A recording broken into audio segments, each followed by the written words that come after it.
Nuestro foro del día de hoy se vuelca sobre un tema por demás importante. He leído con muchísimo interés un largo ensayo de Boris Muñoz, un venezolano, profesor en Cambridge, allá en la ciudad de Boston. Y el ensayo viene con el título Ante el desmoronamiento. El ensayo trata de buscar, divulgar en las razones por las cuales el país llegó a esta debacle y las maneras como pudiera surgir de allí. Me resulta interesante que se habla en serio de la reinstitucionalización del país, urgencia que creo es la primordial, y de allí pues volver a lo civil, a la civilidad, que sea el ciudadano, el venezolano civil, el que vuelva a hacer de Venezuela un país civil, civilizado además. ¿Por qué se llegó a esa debacle? Bueno, por la tesis que maneja Muñoz en su ensayo del Estado malandro. Dice acá, leo en un párrafo: Venezuela está de nuevo a las puertas de un gran cambio en el que la sociedad se juega su sobrevivencia como nación. A medida que se expande la miseria, se hace evidente que la herencia de Chávez combina el populismo y el culto a la personalidad y el poder vertical del hombre fuerte, es decir, el caudillismo. Estas dos tradiciones son bien conocidas y sobra analizarlas aquí, pero hay un rasgo peculiar del chavismo: su naturaleza identificada con el autoritarismo, el pillaje, el abuso de poder, cuya personificación es el malandro. El malandro es, en la mitología popular, el pobre de barrio que destaca por su inteligencia, rapidez verbal, su capacidad para arreglarse la vida dentro de un mundo adverso. El malandro es en definitiva un pícaro, pero también es Juanito Alimaña, el famoso tema de Cureta Alonso que grabasen Willy Colón y Héctor Lavoe. Los significados pueden variar según las conductas que caracterizan al malandro en un contexto determinado. Y a tal punto se ha identificado en Venezuela al malandro con el mito popular de Juanito Alimaña, que mencionar su nombre es evocar un conjunto de prácticas que también han caracterizado al chavismo en sus casi 2 décadas en el poder, hasta llegar a definir un talante, una praxis política, una visión del poder y de la vida. Por eso estamos como estamos, en el malandro, en el malandraje. En la línea telefónica desde Cambridge, Massachusetts, está Boris Muñoz. Boris, muy buenos días. Un gusto saludarte, César Miguel, y a tus oyentes también. Buenos días a Venezuela. Boris, en las preguntas de nuestros oyentes que ya adelantaron con el hashtag Estado Malandro, hay algunas angustias que se reiteran. Te leo esto que escribe un oyente que se identifica como Montuno en Guacalao. No se concibió un Estado malandro si se ponen dirigentes decentes y competentes. ¿En cuánto tiempo tendríamos un Estado decente? Dice Susana Chuecos: Estado malandro es igual impunidad, anarquía y malandraje. Son características de este gobierno que empobreció al pueblo enriqueciéndose él. Reni Arrieta: ¿y cómo salimos de los malandros si son los que controlan el poder? Mafertín: sabemos en manos de quienes estamos, pero ¿cómo salimos de esto? A los malandros la justicia los pone presos. En Venezuela no la hay.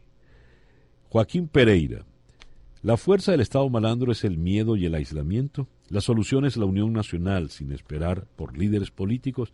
La última pregunta, como habrás notado, nos puede llevar al derrotero de la antipolítica que quizá nos trajo a estos lodos. ¿Cuál es tu opinión, Boris?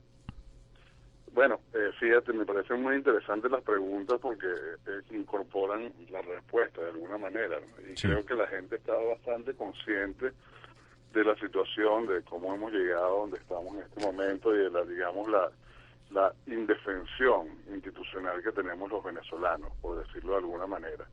Y creo que parte de todo este fenómeno viene de una cantidad de arreglos sociales que se han impuesto y que atraviesan la sociedad de manera vertical y longitudinal, o sea que todo el mundo tiene que pasar de alguna manera por el Estado malandro, por esta, lo que yo llamo, aludiendo a un término polaco, la combinación, que es decir, o sea, todos estamos de alguna manera en una situación cómplice con lo que está pasando. O sea, no digo que seamos culpables, sino cómplices forzados en cierto sentido. Entonces, bueno, o sea, lo que yo creo es que la respuesta tiene que ser más institucionalidad, ¿no? Y una institucionalidad que realmente sea funcional a la democracia. Si vemos lo que ha pasado en los últimos 20 años en Venezuela, es que hay una voluntad de que las soluciones sean políticas y democráticas. O sea, eso es lo que no es lo que ha pasado necesariamente desde el poder, pero es lo que ha predominado desde el punto de vista de la población, al darle un apoyo a las salidas electorales, por lo menos, por lo que hemos visto, sobre todo recientemente, en los últimos tres años, ha sido muy claro que la ganancia de espacios de la oposición y bueno, y la expectativa de la colectividad de que esas ganancias se articulen en política, ¿no? Que se vea un resultado político que hasta ahora no se ha visto. O sea, se ha visto de manera electoral, pero no se ha visto de manera política práctica. Entonces, yo creo que este es un proceso muy lento, que pasa necesariamente por el desmantelamiento del Estado malandro, si se plantea como un objetivo, ¿no? Creo que tiene que ser un objetivo político, consensuado, tiene que haber un nuevo contrato social, nos tenemos que ir acercando hacia eso, para poder implementar medidas dentro del Estado de Derecho que acaben con la impunidad. Si no acabamos con la impunidad y si no se rehace todo el aparato de la justicia, vamos a seguir atrapados en estas aulas, ¿no? Fíjate, te leo textualmente, Boris. El malandro intenta siempre estar por encima del imperio de la ley. El malandro fomenta el feroz desorden porque le permite imponer su propio orden. El malandro gobierna el desorden no a través de leyes iguales para todos, sino usando el chantaje, la intimidación y la complicidad por estar encima de la ley y de todos. Todas esas prácticas son fórmulas de uso de la fuerza. Esto lo prueba el auge de los planes en la última década. De hecho, en algún momento, por ejemplo, le pregunté acá en el programa a Chugo Torrealba, el secretario ejecutivo de la MUD, quien gobernaba en Venezuela, y él dijo claramente, en Venezuela gobiernan los planes. Y al utilizar esa expresión, estoy seguro que todos los oyentes, todos los venezolanos, entendíamos perfectamente a qué estaba aludiendo.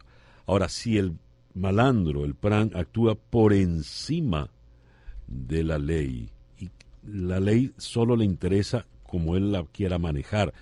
Verbigracia tenemos el enfrentamiento actual, TSJ y la Asamblea Nacional. ¿Cuáles son las posibilidades de, como tú planteas, reinstitucionalizar el país? Y la pregunta obligatoria, Boris, en este proceso, ¿qué papel juegan los militares?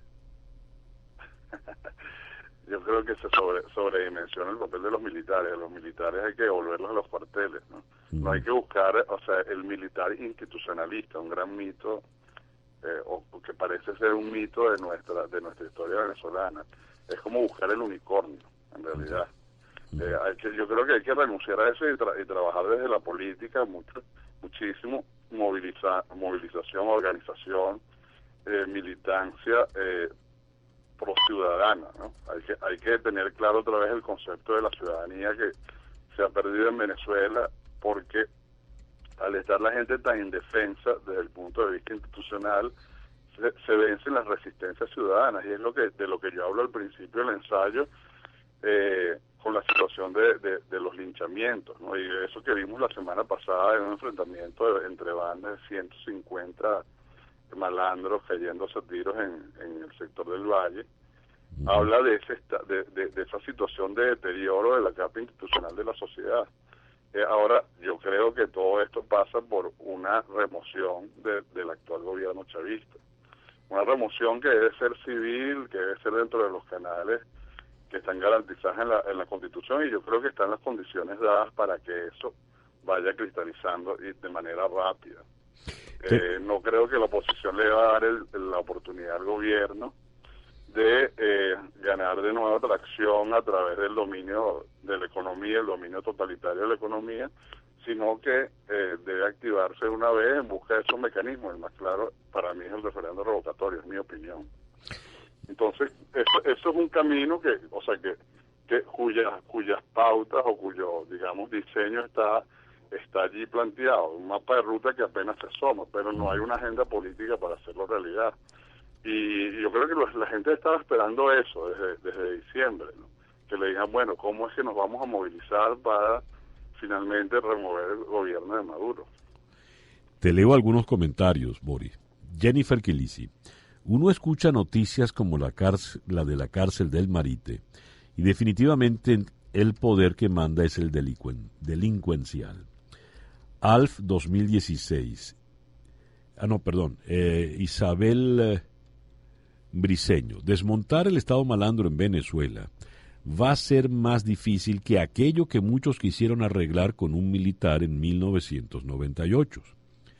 Luisa Maracara, los motorizados protestan para que no los multen y los contrabandistas para que los dejen trabajar, entre comillas. Eso es un Estado malandro. Te leo acá. La herencia de Chávez es una sociedad con un alto grado de desorden y bajo el dominio del malandraje. Un sistema malandro que hoy atraviesa vertical y horizontalmente al Estado e irradia a toda la sociedad. El pranato, fase superior del malandraje, diría un marxista. Podría ser un buen chiste si no fuese una tragedia total esa última frase. Sí. Bueno, traté de ponerle una gota de humor allí, un humor amargo, ¿no? Sí. Pero bueno, en fin, César Miguel, o sea, lo que estamos viendo es que es cierto lo que dice Briceño en cuanto a que es muy difícil desmontar esto cuando buscamos una vía rápida, y digo buscamos porque creo que la sociedad se volcó a la antipolítica, un poco también auspiciada por medios de comunicación y por otros intereses creados en la época, que pensaban que iban a dominar a Chávez, y en realidad no lo pudieron dominar y Chávez los dominó a ellos. Y entonces, bueno, Chávez era más malandro. Y así estamos como estamos. Es verdad que esto va a tomar muchísimo tiempo. Ahora, yo creo que las pautas están claras. O sea, hay que reinstitucionalizar, pero desde un punto de vista muy particular. Hay que volver a, digamos, poner en el centro de la sociedad el imperio de la ley. Venezuela, esto es desde anterior a Chávez, viene con un deterioro de la ley muy grande, ¿no? Y que todo el mundo se salta la ley, todo el mundo opera a través del soborno, de la comisión. O sea, eso es previo a Chávez. Ahora se exacerbó a un punto ya, o sea, delirante en estos últimos 17 años. Eso pasa por allí, y por la otra parte que el imperio de la ley, de alguna manera, hay que hacerlo cumplir. Esa palabra que en inglés se llama enforcement, ¿verdad? Hay que buscar que eso pase, y hay que hacerlo dentro del Estado de Derecho. Eso exige muchísimo liderazgo, ya líderes particulares en cada área, ¿no? que puedan hacer eso viable. Estamos viendo en Brasil todo este debate en torno a la justicia, lo que pasa con el impeachment de Dilma y la posible formulación de cargos contra Lula, ¿no? Hay una discusión en torno a eso, o sea, quién fiscaliza al fiscal, por ejemplo, y es cierto. Y también es cierto que eso entraña un grado de desestabilización o de ingobernabilidad que también es importante y que hay que tomar en cuenta. Ahora, hay que hacerlo con liderazgo. Brasil tiene una crisis de liderazgo absoluta. Vemos que la gente que está en el Congreso son tratando de impugnar la presidencia de Dilma, son tan o más corruptos que las mismas acusadas del PT. O sea, entonces es un estado general de cosas que está muy descompuesto. ¿Cómo se arregla eso? Bueno, yo creo que con liderazgo, con institucionalidad, con sentido claro de que hay una autonomía de poderes, por lo menos en Brasil hasta ahora, y lo uso como referencia general, no como algo que es, digamos, asimilable a la situación venezolana. Ha funcionado la autonomía de la Fiscalía para hacer estas investigaciones, ¿no? Yo creo que algo parecido tendría que pasar en Venezuela, ¿no? Igualmente tiene que haber una reforma de la ley de policía, una reforma profunda de todo el aparato policial, del sistema de prisiones, del Tribunal Supremo para abajo, por decirlo así. Y eso va a llevar mucho tiempo, ¿no? Ahora no sé cómo hacerlo operativo, de verdad es que es una pregunta muy grande, pero ahí están las pautas, ¿no? Y no quizás no va a ser algo que sea muy fácil de ver y que se dé sin traumas y sin tensiones grandes. Yo creo que las va a haber, pero tienes que pasar por allí. Digamos, es la píldora, no la píldora amarga como se dice en el sentido de la economía, sino es la píldora que, o sea, de la construcción de la ciudadanía, ¿no? Y que someter a todos a las mismas. Si todos tenemos los mismos derechos, todos tenemos que tener más o menos los mismos deberes, y eso se tiene que cumplir. Entonces, bueno, es tema para especialistas en leyes. Yo lo que hago es desde el punto de vista de un periodista, un ensayista, es, bueno, percibir lo que está en el ambiente y tratar de expresarlo, ¿no? Esto es un texto que nace de mis preocupaciones ante lo que está pasando. A ver, ya para cerrar, Boris,